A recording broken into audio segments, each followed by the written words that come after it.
Hi, I'm Linda, and welcome to the CISTA Girls Environmental Club TV show. I'd like to welcome our guest today from the New York Metro Black Pilots of America chapter from Cambria Heights. We have Brian Worthington, who is the chapter president, Tanya Austin, who is the treasurer, and Kaya Brown, who is the secretary. Welcome. Thank you. The Black Pilots of America hosts a variety of camps and community outreach events designed to introduce both children and adults to aviation. Mr. Worthington, please tell us about your organization. Well, our organization is actually a national organization, and we are the New York chapter of that organization. The organization name is Black Pilots of America, and we are the New York Metro chapter of Black Pilots of America. Just going back a little bit, if I may, this organization actually started back in the 60s, if I'm not mistaken, 1967, and it started from an organization called NAI. NAI was, the name of NAI was Negro Airmen International. Back then in the 60s, they had, a flood of airplanes, a flood of different people that was very interested in aviation, and they were actually a big organization. Other organizations came from that. Other organizations such as Tuskegee Airmen, maybe you've heard of that before, and other bigger aviation organizations. Later on, as time went by, the organization started to kind of dwindle down. It was a lot of older people in the organization. And some people from that organization decided to make Black Pilots of America. So Black Pilots of America started in 1997. 1997, some of the other members, they made chapters all over the country. So now we have chapters in almost every state, which is really cool. It is. So we're fortunate enough to be the New York chapter, like I said before. And our chapter started in 2014, along with myself and a few other guys. It's funny because I didn't even know that there were pilots, black pilots, in the area that I grew up in, or I'm from. So we had a meeting, and from that meeting, we decided to develop a chapter here in New York. So some of the things that we do on the national side, the national organization has 4 major meetings, or 4 major events. 2 of those events are actual meetings, and the other 2 events are actual events. So in January, we hold an event that's called the General Boards Meeting. From that, we have another event that's pretty much for kids, and that event is called Summer Flight Academy. Summer Flight Academy is where we, each chapter will sponsor a young adult and bring them down to Texas. In Texas, they will give them the opportunity to actually solo in the airplane. So you'll get 40 hours of ground time and about 10 hours of flight time if you squared away. Another event that we do is called Operation Skyhook, where some of the members actually own their own airplanes, and they fly down to Alabama and where is it? Arkansas. Yeah, they fly down to Arkansas. Excuse me for that. They fly down to Arkansas, and in Arkansas we have like an aviation competition with people that actually own their own airplanes. And the last event is the general membership meeting. So in a nutshell, that's the national organization, and then we also do local things as well. Awesome. Tanya and Kaya, what do you guys do in your positions of secretary and treasurer? Well, as the treasurer, we try to get donations, and what the money that we collect, we actually try to appropriate it to do more things in the community. I also do a little bit of recruiting for the organization as well. Kaya? As secretary, I take the minutes in the meetings, keep track of new members that are coming in, also support Tanya and Brian in getting new members, and also reaching out to the schools, we do events at the schools with the children. Awesome.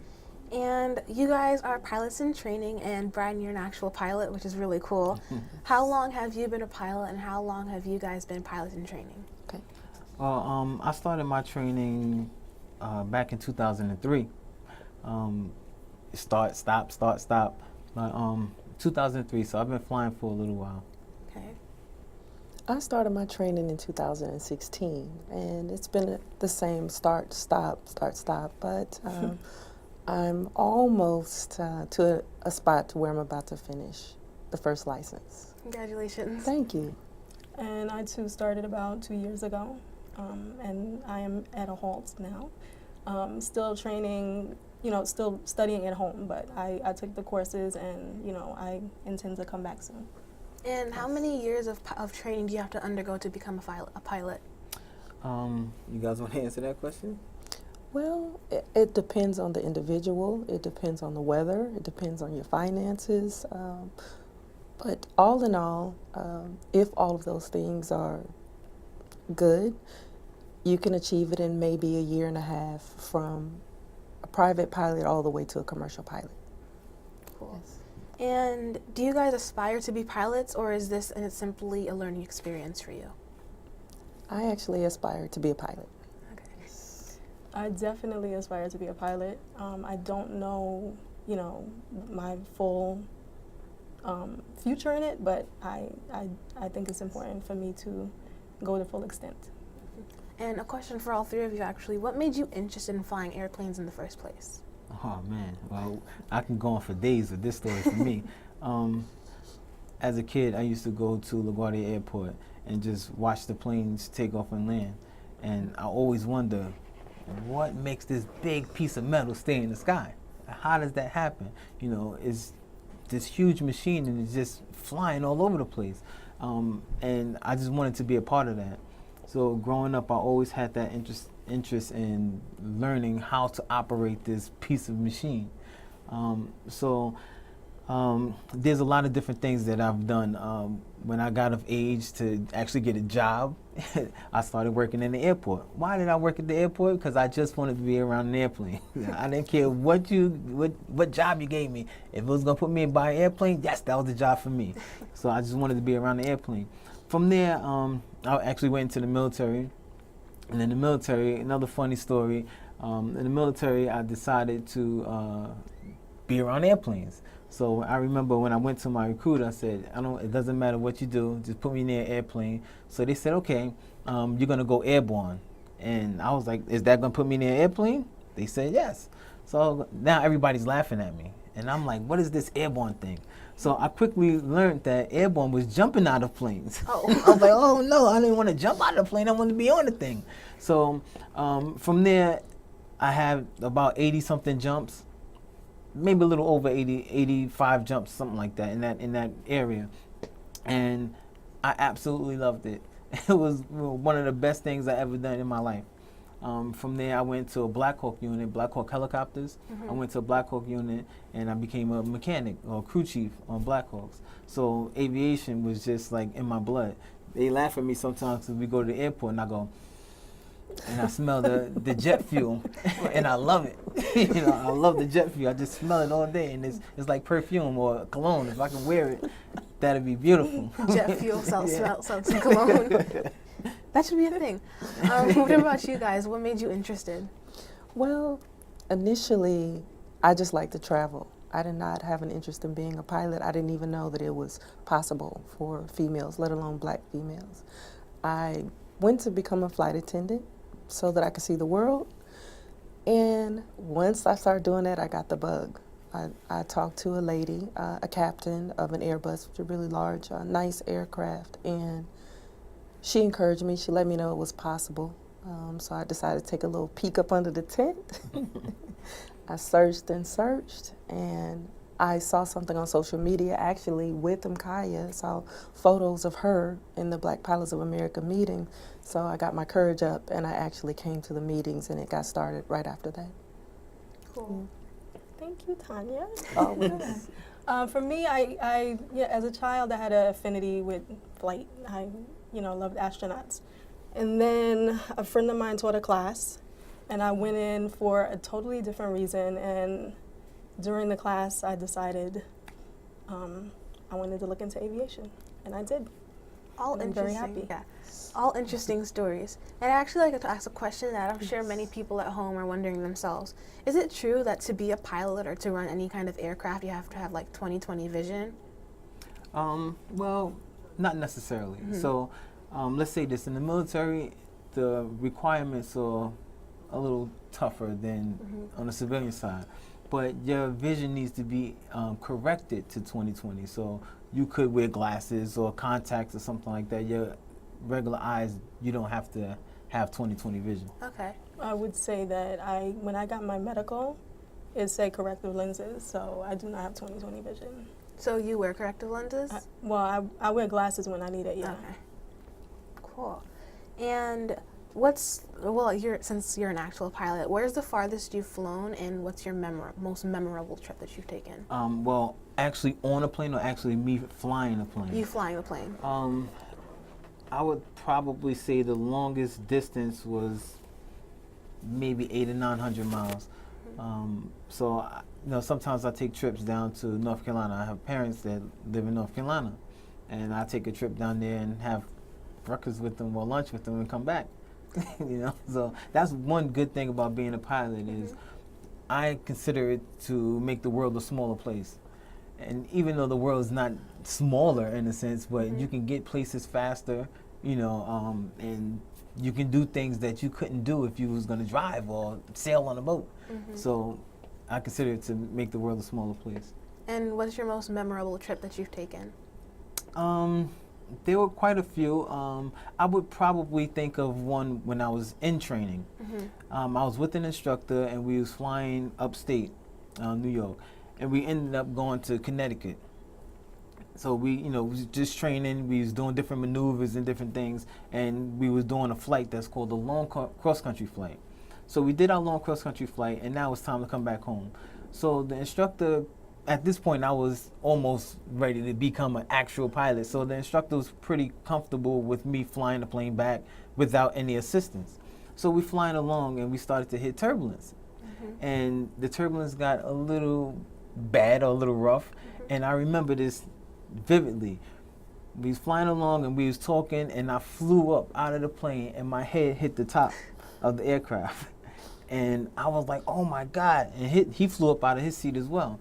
So once I got back down in the seat and I knew the plane wasn't going to fall out of the sky, I looked at him, he looked at me, and I just started laughing. And from there, I said, oh, I must love this. I must absolutely love it. If that can happen to you and you can still go like nothing's wrong, So that was probably one of my most memorable moments flying. And actually a personal question is, for me, a personal question, is turbulence harder to deal with, or is it like you just have to make sure it's steady, or like how does that work? Well, if you do get into turbulence, if it's severe, then you might be in a little bit of trouble, depending on what type of aircraft you're in, because different aircrafts handle different conditions differently, right? So, in the planes that we fly, we general aviation pilots, or they will be general aviation pilots in the beginning of their, once they get their license, and we're flying smaller aircrafts, so you really don't want to be in turbulence. You kind of want to fly in somewhat of smooth air. But if you think of driving in a car and you hit a bump, and you get a little shake in the car, that's pretty much what turbulence is. And you spoke about general aviation. I know that there's pilots for different types of planes, like cargo planes, like jets, which are smaller planes. Can you tell me about like the different types of pilots for the different types of planes? Man, you want to answer that, or you want me to go for it? Well, go for it. I can elaborate. You go ahead. It's funny because it's always training. I'm always throwing things at them, so to keep them fresh. But what it is, so you have two different things. You have general side of aviation, and then you have commercial side of aviation. So on a general side of aviation, it's usually smaller aircrafts, like 1-seater, 2-seater, 3-seater, 4-seater aircrafts.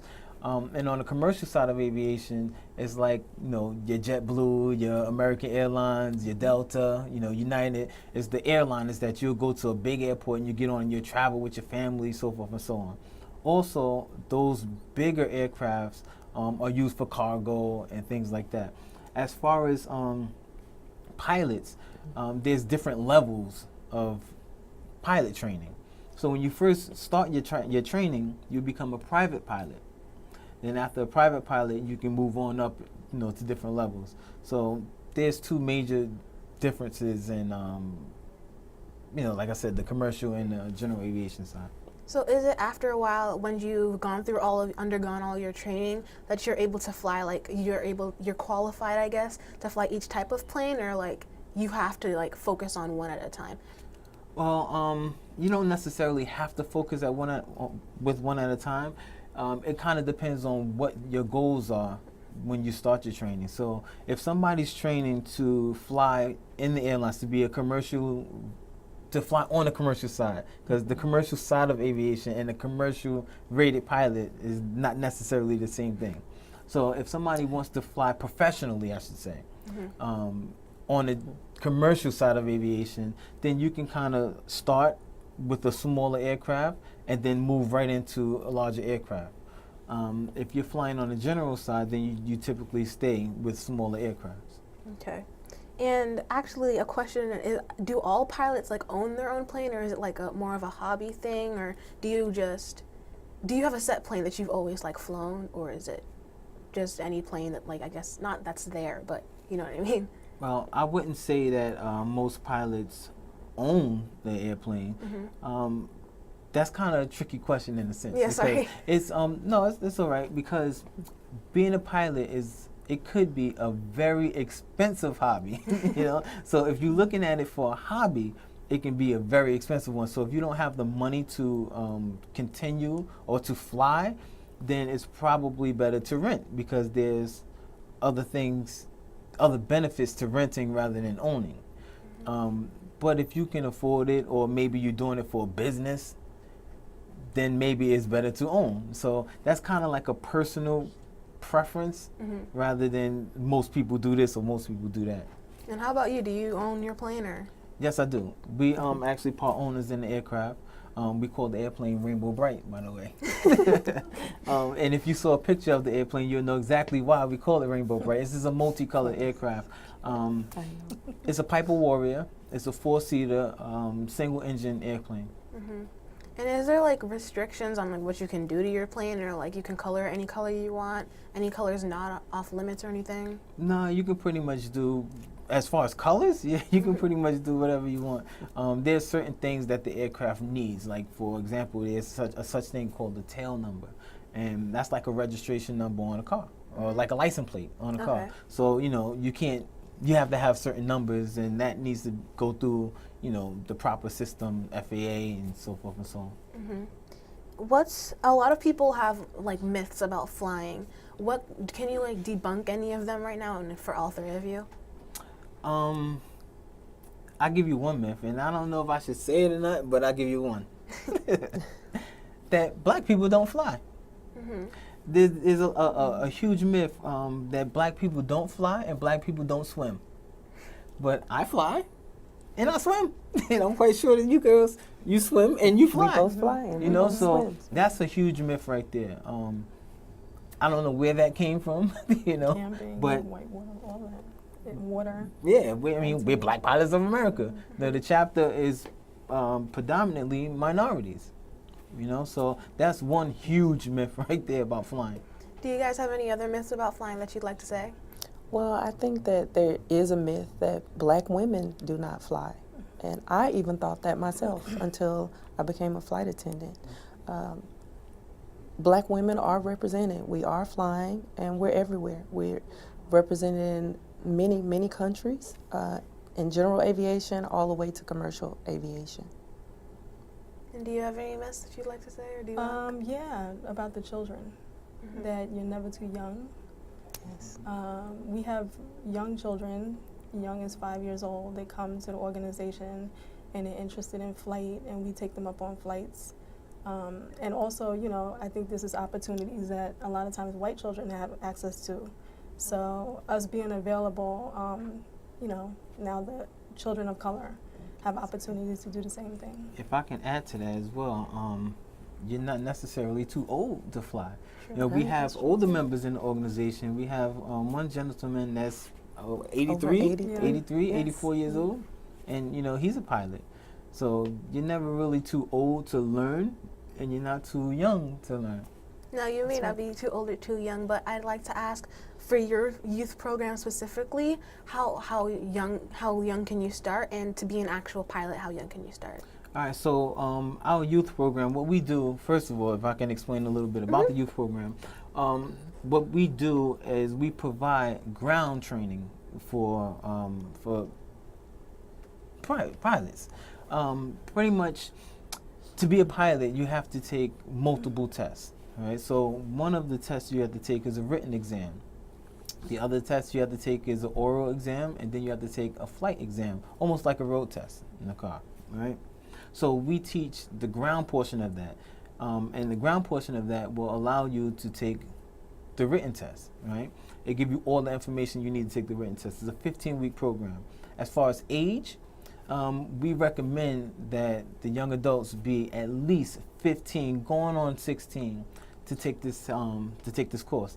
And the reason why we want the young adults to be in that age bracket is because you can be 16 to take the test, 17 to become a pilot. So if you're 12, maybe 13 years old, you can go through the course and you can learn everything, but once you finish, you won't be old enough to take the exam. So we really want you to go through the course and be able to take the exam right away. So when you take the exam, that means at 17 or 18 that you can? You can take the exam at 16, okay, and you can actually be a pilot and fly passengers at 17. Okay. And is there as I said before, like different types of plane, like for cargo, like commercial, like 2 or 3 person flights, specific ages for that, or is like a pilot 17 for everything? No, so you can be, depends on the airline. Mm-hmm. So the airline might have some type of age restriction, but once you are 17 and you take your test, it's going to take some time before you're not going to finish all of the training in a year. Mm-hmm. So typically you can be a captain for an airline at 21. Okay. And are you a captain for any airline, or are you just pilot? No, so I'm a commercial rated pilot, but I fly on a general aviation side. Okay. So I actually own a business. Tanya is part of that business as well, and it's called Flight King NYC. So in Flight King NYC, what we do is we take people on city tours around New York City, take them on nice city tours. We also do dinner dates, and we also do flight training. Okay. And short trips, real short trips, because it's a small aircraft. And I know that when I've seen flight attendants go anywhere or anything, they always have a little suitcase, and I know that sometimes pilots will have their suitcase. Do you guys get to, like pilots, do you get to stay where you where you fly for a few, or is it like you get there and then fly straight back? Well, that's actually a 2-part question. I'm going to let Tanya answer the suitcase question because she was an actual flight attendant. Oh, okay. Well, it depends. It depends on the trip. The pilot, if they stay overnight, they take their bags. But even if they are just going for like a short trip, just in the event of weather or any unforeseen circumstances, you might want to take a bag anyway, even if you're coming right back. Okay. Now, as far as us traveling someplace, you have a lot of freedom. Sometimes you have more freedom than on the commercial side of aviation because we have more airports that we can go to. For example, can you name any airports in New York?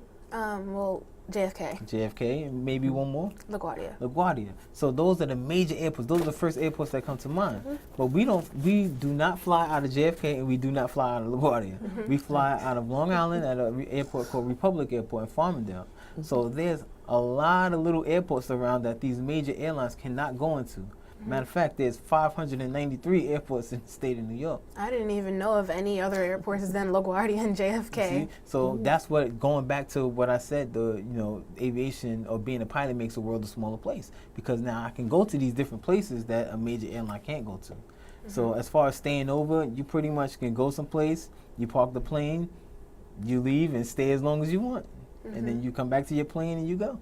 Have you like place-wise? Have you been like out of the country or anything, or like has it always been continental at least? And the planes that we fly, well, and the plane that we own right now, I've never been out of the country, but we plan to. We plan to fly like maybe to the Caribbean or something like that. I went to Brazil actually, and when we took when we were on the plane, I've always wondered do you have anything that's like you don't like, any downsides to being a pilot that you think that are personal opinions that you have to downside, or do you just like everything about it? I kind of like everything about it, but that's just me. There are some downsides.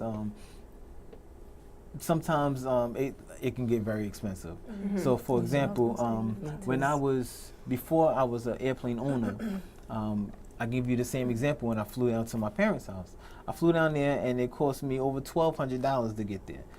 If you was gonna fly to North Carolina on JetBlue, let's say, it might have cost you $200 to get there. So that's a huge difference. You know, that's $1,000 difference. You know, so the money could be a downside, but the reason why we have this organization is to kind of bridge that gap between money and make it accessible and affordable, you know, for everybody to learn, and not only learn, but own their own aircraft. Well, thank you guys so much for being here. I'd also like to remind everybody to save the date for October 29th, 2018, because that's when we're going to have a Saving Our Monarch Butterflies 2018 Awards Luncheon. It's going to be at the Harvest Room in Jamaica, New York, so please make sure you save the date and come. I'd like to say thank you so much for talking with us about aviation, and thank you everyone so much for watching. Thank you for having us. Thank you for having us. I'll see you guys next time. Bye.